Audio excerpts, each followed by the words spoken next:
Voltamos com o programa Encontro Marcado. Nós estamos falando hoje de um assunto muito interessante, que é a reforma trabalhista, uma reforma polêmica, que tem muita gente a favor, mas também tem gente, outras pessoas, inclusive as instituições, sindicatos, foram contra. E hoje nós estamos falando com o operador do direito, mais uma vez aqui reforçando, doutor Giovanni Gobi.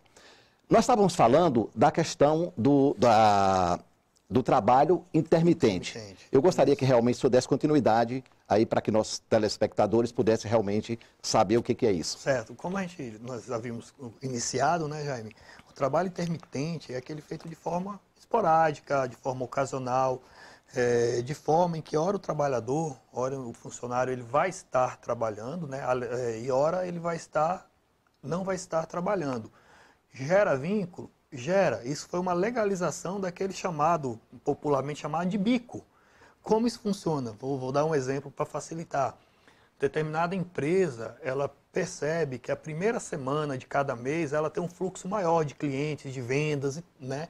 Então ela precisa ter um quadro maior de funcionários. Doutor, aí foge um pouco do trabalho temporário, porque existe uma outra regulamentação. Pronto, eu já vou chegar nesse ponto. Deixa eu só trazer esse exemplo, que aí eu já falo do trabalho temporário. Então essa empresa, na primeira semana, ela vai precisar de, vamos supor, 5 funcionários a mais. Para ela contratar para trabalhar o mês todo, não é viável, porque ela só vai precisar a primeira semana de cada mês. E vai ser feito um contrato intermitente com essas pessoas, com esses trabalhadores que serão registrados. Esse contrato é registrado na carteira de trabalho e esses funcionários eles ficarão à disposição da empresa quando forem convocados. Como é que se dá isso? A empresa, vendo que no dia 1º de janeiro, um exemplo, ela vai precisar desses funcionários, em até 3 dias antes, ela vai convocar esses funcionários, essas pessoas, esses trabalhadores, né, de um modo efetivo, ou seja, ligando ou por WhatsApp ou por Messenger, desde que o funcionário receba a mensagem, receba, né, a convocação. O funcionário, em até 24 horas, ele vai responder se aceita ou não fazer aquele trabalho. Né? Na convocação, só voltando um pouquinho, na convocação, o empregador ele vai dizer qual o período que vai ser trabalhado, quantas horas vão ser trabalhadas e quanto ele vai receber por aquele período trabalhado. Né? O funcionário aceitando, em até 24 horas, ele vai dar o ok. Se ele não responder, entende-se que ele não aceitou. Mas ele não está registrado? Ele está registrado, já vou chegar nesse ponto, só um minutinho. Ele aceitou, ele vai fazer o trabalho, ele vai fazer aquele trabalho, supondo que seja só a primeira semana. Findou essa semana, ele vai receber o valor proporcional, né, equivalente a esse serviço prestado. Além do serviço, ele vai receber férias proporcionais, 13º proporcional e vai ter o FGTS depositado na conta. Findou, ele está dispensado.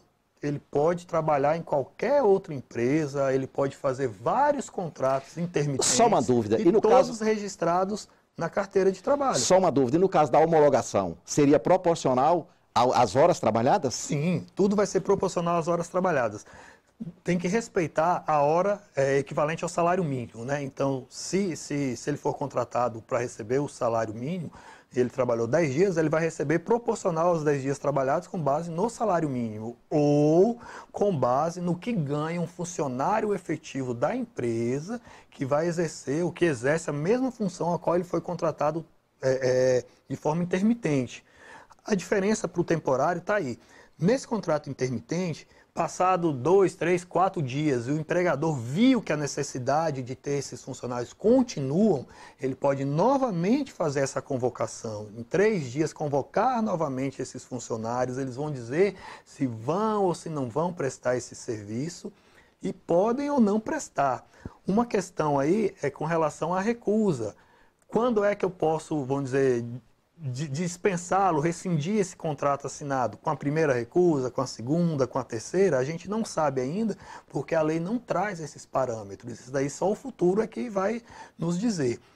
No trabalho temporário, Jaime, ele pode ser feito, pode ser contratado o funcionário por até 6 meses, pode se renovar por mais 3 meses. Findou esse prazo, Se 2 ou 3 dias depois o patrão, o empregador necessitar novamente, ele não pode chamar esse mesmo funcionário. Ele tem que respeitar um tempo de 3 meses para depois contratá-lo novamente.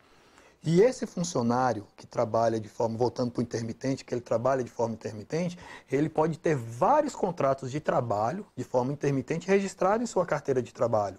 Ou seja, ele vai estar ali meio que à disposição, ou para a empresa que vende sapato, ou para ser garçom, ou para vender roupa, ou pet shop. Conforme ele for sendo convocado, ele vai prestar o serviço. E se uma empresa e duas empresas convocá-lo ao mesmo tempo, aí como é que ele vai... Bom, aí ele vai justificar, ele vai, deve informar, eu vou trabalhar nessa empresa porque a condição é melhor, ele vai poder optar em qual das duas ele vai trabalhar, né? Doutor, todas as alterações da reforma trabalhista já é auto-aplicável ou ainda tem alguma coisa para ser regulamentado?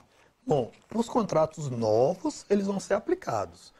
Depender, assim, as questões que dependem de acordo coletivo ou convenção coletiva, vamos dizer assim, os contratos vão ficar em stand-by até que haja esse acordo, né? Vamos supor que seja com a flexibilidade com relação à hora trabalhada, que nós falamos entre 8 horas ou 12 horas com intervalo de 36. Vai depender. Está em negociação, já foi sacramentado, não foi ainda, então ele vai ficar em stand-by. Uma vez que, vamos dizer, bateu o martelo com relação a isso, o contrato segue em frente. Houve uma alteração também na questão das férias. O senhor acha vantajoso o fracionamento das férias? A vantagem para o funcionário, para o empregador? Como é que está funcionando? Porque tem muita gente que tem dúvida com relação a isso. Que o senhor desse uma reforçada nisso aí. Certo. Se é vantajoso para um lado ou para outro lado, eu não saberia precisar de forma correta, Jaime. Porque assim, vai depender da necessidade e da possibilidade. Antes da alteração, o patrão poderia, em comum acordo com o funcionário, fracionar em até 2 períodos. Hoje, a lei trouxe até 3 períodos. Então, assim, dependendo da conveniência de ambas as partes, você pode, ou integral de 30 dias, ou em 2 vezes, ou em até 3 vezes, desde que uma das vezes não seja menor do que 14 dias, né? Aliás, uma das vezes tem que ser maior, um dos períodos tem que ser maior do que 14 dias, e os outros 2 períodos não pode ser inferior a 5 dias. Um exemplo, ele pode tirar um período de 15 dias, um período de 10 dias e um período de 5 dias.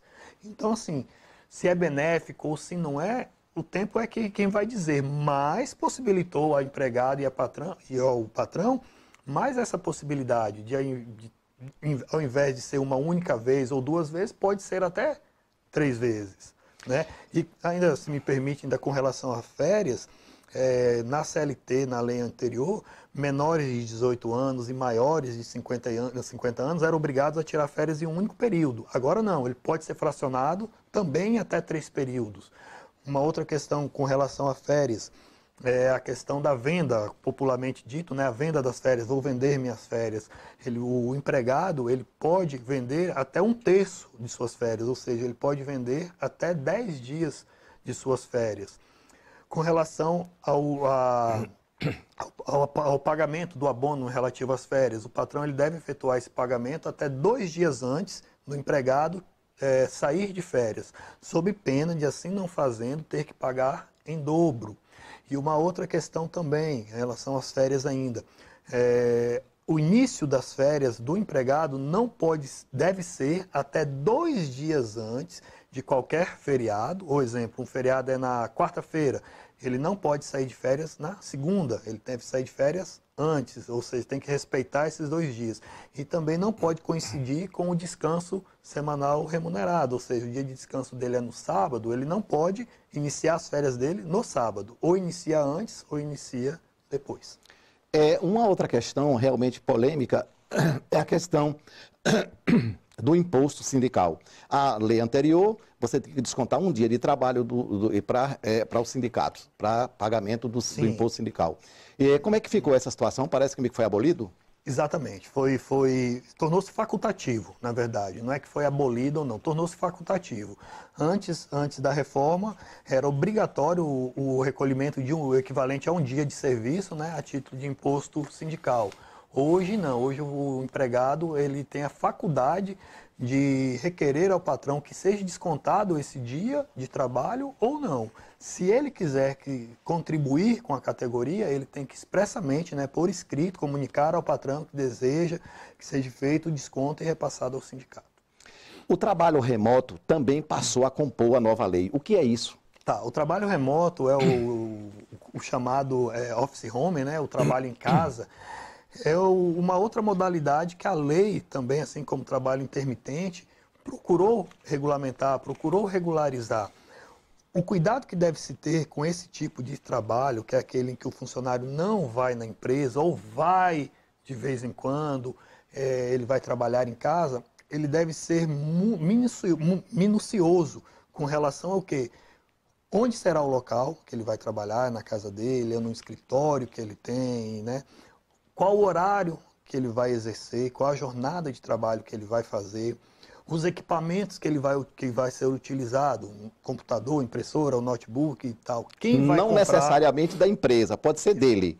Pode. Quem vai comprar esses equipamentos? O patrão, o empregado? Ele já tem esses equipamentos. Quem vai fazer a manutenção? A empresa ou o empregado? Então, o material do dia a dia, folha, clipe, caneta, papel, quem vai arcar com isso? Então, o contrato de trabalho em si, ele deve expor todos esses detalhes. E quem vai fiscalizar esse horário de trabalho? O cara está lá na casa dele, não, vou trabalhar na minha casa, e aí? Como é que fica? Bom, ele vai estar subordinado e, teoricamente, ele vai ter que ter essa relação de confiança. O patrão, provavelmente, vai ter uma certa produtividade que ele vai ter que desenvolver, né? Se o patrão verificar que ele não está cumprindo, provavelmente ele não vai, essa produtividade, provavelmente ele não vai estar cumprindo a hora trabalhada, a hora que foi contratada para ele trabalhar, né? Então, nesse caso, vai dar confiança de empregado e empregador. O trabalho parcial também é uma outra modalidade. Sim. O que significa isso? O trabalho parcial, como nós falamos anteriormente, é aquele que não é elaborado de forma integral, né? Anteriormente, o normal seria o que nós comentamos, trabalhar 8 horas por dia, 44 horas por semana, receber no mínimo o salário mínimo vigente. No parcial, o empregado, a empresa pode contratar para que aquele empregado trabalhe até 30 horas semanais, 100 horas extras, ou seja, deu as 30 horas, encerra-se o expediente, ou 26 horas semanais, podendo ser acrescidas de até 6 horas extras, né? E nesse caso, o salário vai ser proporcional ao tempo de horas que foi trabalhado. Uma outra questão que realmente gerou muita polêmica, inclusive com os sindicatos, é a questão das gestantes e lactantes.